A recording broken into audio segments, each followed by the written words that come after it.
Yan. Kailangan po namin linisan tong mga gilid-gilid.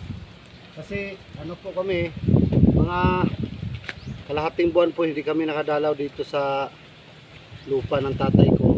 Kaya nung tinanim namin to, siguro mga kalahating buwan siguro. Ayan, tumubo na siya. Nakakatuwang tingnan kasi tumubo na po. Ito po yung mga kasaba.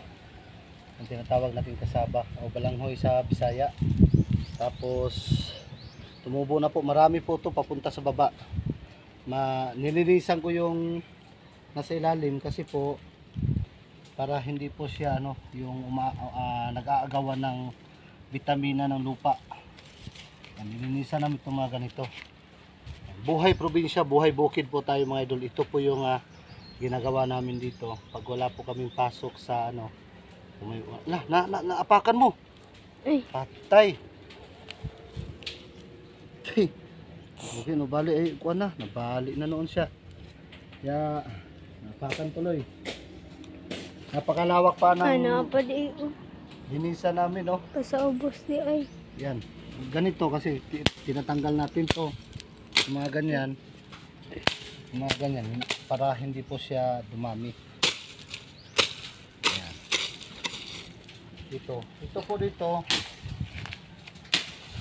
Kailangan po namin makuha to kasi yung doon pagtatamnan pa namin. Yan. Mamaya na yan. Bali anuhin muna natin yung mga yung mga kamuting kahoy. Yan, ingat ka. Yan o, mga kamuting kahoy yan o. Yan, pinisan po natin ganito.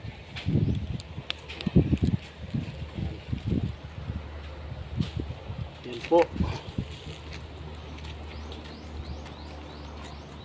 Yan. Pinisan po natin yung mga ganyan. Maganda po yung tubo. Ingat po dyan ha, ingat. Magandahan kasi sa ganito, pag may mga tanim kang ganito, pag pumunta ka ng bukid, pwede ka na makapag-harvest ng mga tanim kasi mahal kasi sa market. Mamaya may saging hindi kami kukunin dyan. Tara.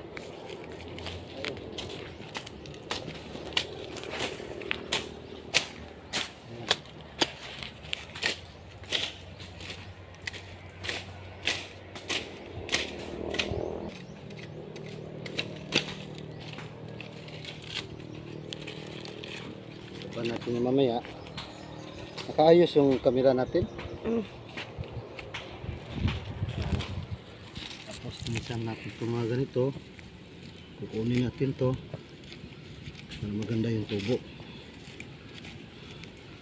Nakakatuwang tingnan kasi nung dati tinanim pa lang natin, ngayon tumubo na siya.